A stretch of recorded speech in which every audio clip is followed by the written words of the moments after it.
हर हर महादेव दोस्तों, कैसे हैं आप सब। उम्मीद करती हूँ आप सब अच्छे होंगे। काफ़ी दिनों के बाद आज मैं वीडियो बना रही हूँ और अब मेरी तबीयत बहुत सही है, अच्छी है। तो आप लोगों के बहुत सारे सवाल आ रहे थे मेरे पास में, तो मैंने सोचा चलो आज मैं आप लोगों से बात भी करती हूँ, सवालों के जवाब भी देती हूँ और कुछ बातें मुझे और भी बतानी थी जो मैं आप लोगों को बताती हूँ। देखिए, मैं आज से 2-2.5 महीने पहले आई थिंक मैं गई थी अजमेर, यानी बाबा के दरबार। बाबा का दरबार कहाँ लगता है ये बहुत ज़्यादा कमेंट आ रहा था। तो बाबा का दरबार जो है अजमेर से 110 किलोमीटर दूर सावर है, वहाँ पर आपको बाबा का दरबार लगता है। वहाँ से टैक्सी पकड़ के उनके गांव भी जाना पड़ता है, तो आप आसानी से जा सकते हैं। बाबा के चैनल पर जाओगे तो वहाँ पर आपको पूरा एड्रेस मिल जाएगा, आप वो एड्रेस को देखते हुए आप जा सकते हो। बहुत लोग मुझसे पूछते दीदी हम वहाँ तक कैसे जाए। तो देखिए, आप जिस भी लोकेशन में रह रहे हो, आप उस लोकेशन से आप जो है वो ट्रेन देखो कि अजमेर या कोटा कौन सी ट्रेन जा रही है, उस ट्रेन का टिकट कटाओ और वहाँ से आपको सावर जाना है। सावर से आपको 100 रुपीज़ लगेगा, टैक्सी मिल जाएगी, आप वहाँ तक पहुँच सकते हो। ये कोई भी आपको नहीं बता सकता है कि आपको कितना खर्चा लगेगा, डिपेंड आप पर करता है कि आप कितना खर्चा करने वाले हो। आप कौन से एसी में जा रहे हो, या सिंपल स्लीपर में जा रहे हो, या जनरल टिकट लेके जा रहे हो, या अपनी कार बुक करके जा रहे हो, बस से जा रहे हो। टोटल आप पर डिपेंड करता है कि आप अपना क्या बजट लेके जा रहे हो और कैसे पहुंचोगे, है ना। जो ज़रूरी नहीं है जो मुझे जितने पैसे लगे उतने आपको लग जाए। एक और सवाल आता है मेरे पास में, दवाई का खर्चा, कि दीदी दवाई वहाँ पे कितने की आ जाएगी, क्या आ जाएगी। तो देखो, मैंने तो ट्यूब ब्लॉकेज की और फाइब्रोइड की दवाई ली थी और मेरे हस्बैंड का एक डब्बा दवाई आया था। हमें 3200-3300 रुपये समथिंग लगे थे। अभी मैंने दवाई मंगाई तो भी मुझे 3200 रुपये लगे हैं, क्योंकि जो मेरी दवाई आई है वो उसके साथ साथ जो मुझे पोस्ट किया है तो उसके भी कुछ पैसे मुझे लगे, मतलब मिला जुला के मेरे को 3200 रुपये मैंने दिए हैं। तो कहने का मतलब ये है कि डिपेंड करता है आपकी समस्या पर कि आपको क्या समस्या है और उसके आधार पर आपको दवाई मिलेगी, है ना। वहाँ पे मैंने तो देखा है कि किसी को भी एक रेट की दवाई तो मिलती ही नहीं है, सबके रेट अलग अलग अलग अलग होते हैं। वो क्यों होते हैं वो तो मुझे भी नहीं पता है। अब बात करते हैं जो मोस्ट प्रॉब्ली सवाल आ रहा है कि दीदी क्या आपने लाल धागा बाबा का मेडिसिन लेना छोड़ दिया है। तो मैं आपको बता दूं, बिल्कुल नहीं। अगर मैं छोड़ दी होती तो मैं 2 डब्बे मेडिसिन नहीं मंगाती। तो आपको फॉलिक एसिड और आयरन की टेबलेट लेते हुए दिखाइए, वो मैं मेडिसिन लेने के 2 घंटे के बाद में लेती हूँ हमेशा, है ना। पर डे मेरा यही शेड्यूल रहता है, तो मैं 2 घंटे के बाद में ये मेडिसिन लेती हूँ। मैं कुछ होम रेमेडीज़ भी करती हूँ, डेली करती हूँ, जो कि मैं आप लोगों को बहुत बार बता चुकी हूँ कि मैं क्या करती हूँ। तो मेरे बोलने का मतलब है कि मैंने ना तो मेडिसिन छोड़ी है, ना मैंने संकल्प छोड़ा है, ना मैंने दिया जलाना छोड़ा, मैंने कुछ भी नहीं छोड़ा है दोस्तों। पर ये बात है कि मैं अब ज़्यादा दिखाती नहीं हूँ, क्योंकि कहते हैं कि ज़्यादा आप पूजा करते हुए लोगों को नहीं दिखाना चाहिए। दूसरी चीज़ है ना कि आप जिस इंटेंशन से दिखा रहे हो लोग उसको गलत समझ लेते हैं, तो इसीलिए मैंने थोड़ा सा पूजा पाठ दिखाना थोड़ा कम कर दिया है। अदरवाइज़ ऐसा नहीं है कि मैं नहीं करती हूँ, मैं डेफिनेटली करती हूँ। कभी कभी मैं शेयर भी करती हूँ आप लोगों के साथ में। एक और कमेंट मेरे पास में आ रहा था कि दीदी आप ना मेकअप करके अच्छे कपड़े पहन के आप ऐसे वीडियो बनाया कीजिए।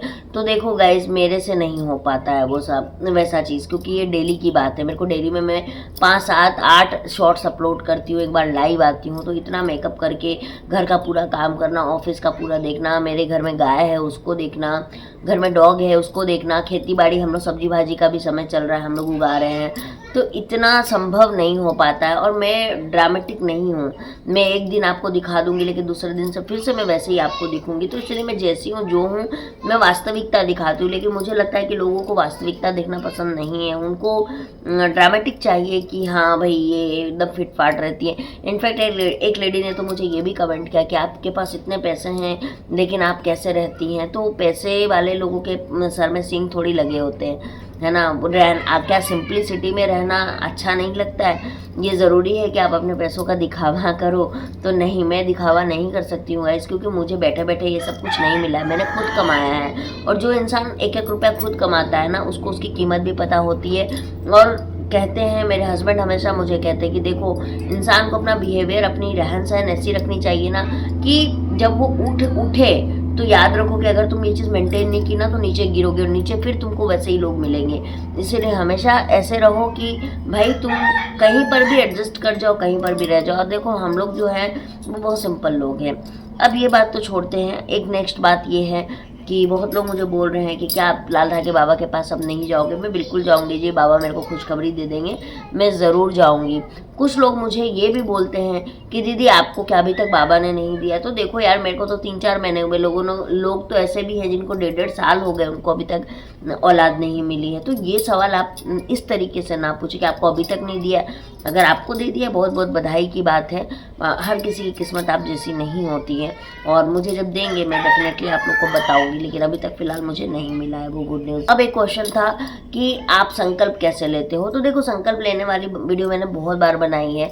आप सुबह में जब भी उठते हो, आपको हाथ में गंगा जल लेके आपका संकल्प लेना है कि आपको क्या करना है, आप क्या मांग रहे हो और उसके बदले में आप क्या करोगे। ये संकल्प लेने के बाद में वो गंगा जल, अगर आपके पास लाल धागा बाबा की फ़ोटो है, आप उसमें चढ़ा दीजिए। अगर नहीं है तो आप वो गंगा जल को आप पी के आप इस तरीके से भी कर सकते हो। और 1 लोटा जल भी आपको मंदिर में रखना है, जो आपको ये सारा कुछ होने के बाद में आपको तुलसी में, केले में, या अगर आपके पास कुछ भी ना हो तो ऐसे सूर्य को आप अर्घ्य कर सकती है मिट्टी में, जहाँ पे वो जल जो है वो सूख जाए, उसके ऊपर पाँव ना पड़े। तो इन चीज़ का आपको ख्याल रखना है। एक और सवाल था मेरे पास में गाइस कि अभी तक रिजल्ट क्यों नहीं आ रहा है। ये एक बहुत ज़्यादा सवाल मेरे पास आता है कि दीदी रिज़ल्ट अभी तक हम लोगों को क्यों नहीं आ रहा है। तो देखो, मुझे जो एक बात समझ में आई है रिज़ल्ट ना आने का, वो एक ही चीज़ है, शायद हम उनके ऊपर पूरी तरह विश्वास नहीं कर पा रहे हैं। अगर हम विश्वास करते तो हम 10 बार ये सवाल नहीं करते कि हमारा रिज़ल्ट कब आएगा, हमारा रिज़ल्ट कब आएगा। तो हमारे कहीं ना कहीं विश्वास में कमी हो रही है, और ये मुझे पर्सनली लगता है, क्योंकि मैं भी कभी कभी IUI का सोचती हूँ, कभी IVF सोचती हूँ, कभी मेरे भी दिमाग में बहुत सारी चीज़ें आ जाती है। तो इसीलिए मुझे लगता है कि हमारा विश्वास में कहीं ना कहीं कमी है। हमारा शायद हम संकल्प जो ले रहे हैं वो हमको पर डे लेना चाहिए। कुछ लोग बोलते हैं कि दीदी क्या रोज़ लेना ज़रूरी है। तो देखिए, वो आप पर निर्भर करता है। आपको रिज़ल्ट चाहिए तो आप डेफिनेटली ज़्यादा मेहनत करोगे। अगर आपको एग्ज़ाम में अच्छे से अच्छे नंबर चाहिए तो आप ज़्यादा पढ़ोगे, तभी अच्छे से अच्छे नंबर आएंगे ना। तो उसी तरीके से अगर आपको रिजल्ट ज़्यादा चाहिए तो आपको फास्टिंग भी करना पड़ेगा, आपको संकल्प का डेली दिया भी जलाना पड़ेगा, डेली संकल्प भी लेना पड़ेगा। लेकिन हाँ, एक सबसे बड़ी बात है कि मैं खुद अजमेर गई हूँ, मेरा खुद का एक एक्सपीरियंस है वहाँ का, कि मैंने वहाँ पे इतने सारे पॉजिटिव अपनी आँखों से देखे हैं, इतने पॉजिटिव देखे हैं फ्रेंड्स, कि मैं इस बात को नहीं मान सकती हूँ कि वो दरबार झूठा है। बहुत लोग आते हैं, मेरे हंसने का इमोजी डाल के चले जाते हैं, इनडायरेक्टली वे में वो मजाक उड़ाते हैं। ठीक है, कोई बात नहीं है, हम आपका समय है, आज आप हम पर हंस रहे हो, कल हमारा भी समय आएगा। लेकिन मैं आप पर नहीं हंसूंगी, क्योंकि मैं आपकी तरह बिल्कुल भी नहीं हूँ। मैं इंसान को समझती हूँ, उसके परिस्थितियों को समझती हूँ, उसके दुख को समझती हूँ, पर यह ज़रूरी बिल्कुल भी नहीं है कि आप भी ऐसा सोचो, है ना। तो ये एक चीज़ मैं आपको ज़रूर बोलूँगी, वो दरबार बहुत सच्चा है, बहुत ज़्यादा सच्चा है। और मैं नहीं जा पाने का मेरा सबसे बड़ा रीज़न है दूर, क्योंकि हम बहुत दूर से हैं, जाना बिल्कुल भी हमारे लिए अब संभव नहीं है। और मैं वहाँ बाबा को बोल के ही आई थी कि बाबा मेरा जिस दिन पॉजिटिव हो जाएगा मैं डेफिनेटली मैं आऊँगी, मेरे हस्बैंड को ज़रूर वहाँ पे शुक्रिया अदा करने के लिए मैं भेजूँगी, और मैं फिर बच्चे के साथ आपके पास आऊँगी, और ये वादा मैं हमेशा निभाने वाली हूँ। बहुत लोग बोलते हैं कि दीदी हम तो पूजा करना बंद ही कर दिए, हम तो पूजा करना छोड़ ही दिए। तो देखो, अगर आप पूजा करना छोड़ दिए तो फिर मेरे को लगता है आपके पास और उम्मीद है भी नहीं, है ना। क्योंकि अगर आप भगवान पे भरोसा छोड़ दे रहे हो तो मुझे नहीं लगता है कि फिर कोई और है जिसके ऊपर आप भरोसा कर सकते हो। क्योंकि जब मैंने IUI करवाया था ना, मेरा 2 बार IUI फेल हुआ, 2 बार। बोला डॉक्टर ने कि देखो आंचल, हम तो कोशिश ही कर सकते हैं ना, end of the day last hope तो रहती है वो भगवान ही कर सकते हैं। तो मेरे बोलने का मतलब है कि जब हम भगवान पर ही निर्भर है और हम भगवान को ही छोड़ दे तो हमारे पास तो कोई उम्मीद की किरण बची ही नहीं है। अब आते हैं कि इसमें कौन सा आपको पैसा लग रहा है। ऐसा तो नहीं है कि आपको उसमें कोई खर्चा लग रहा है, पैसा लग रहा है, या आपको कुछ ऐसा कुछ लग रहा है, मेरे को तो नहीं लगता है। तो आप क्यों नहीं कर सकते हो? आप ज़रूर कर सकते हो। अगर आपके अंदर में ये मोटिवेशन मर गया है तो फिर आपके पास कोई उम्मीद नहीं बची है दोस्तों। घूम फिर के आपको ईश्वर के पास तो जाना ही पड़ेगा।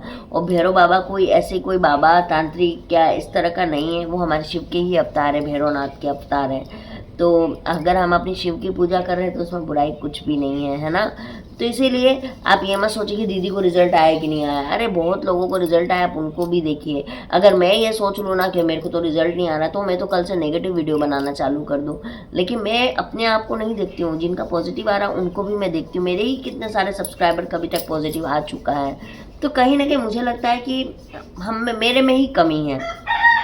मुझ में ही कमी है ना? मुझे उनमें तो कोई कमी नहीं दिखती, पर मुझ में ही कमी है और इस कमी को मुझे दूर करने की ज़रूरत है। तो बस यही था आज का वीडियो। ये मेरे को जो बताना बहुत ज़रूरी था, क्योंकि आप लोगों के कमेंट बहुत ज़्यादा आ रहे थे मेरे पास में, इसीलिए। और मैं रात में 9 बजे लाइव आऊँगी, आप लोग लाइव में जुड़िए। जो भी बात होगी हम लाइव में भी करेंगे। और आप लोगों को अगर मेरा वीडियो अच्छा लगे तो इसको सब्सक्राइब ज़रूर करिएगा, लाइक करिएगा, शेयर करिएगा और लाइव को प्लीज़ प्लीज़ प्लीज़ ज्वाइन कीजिएगा आप लोग। और मेरा फेसबुक और इंस्टाग्राम आईडी है आंचल सुधा, आप लोग वहाँ पर भी जाके फॉलो ज़रूर कर लीजिएगा। तो चलिए मैं मिलती हूँ आप लोगों से बहुत जल्दी एक नई वीडियो में। तब तक के लिए हर हर महादेव, राधे राधे।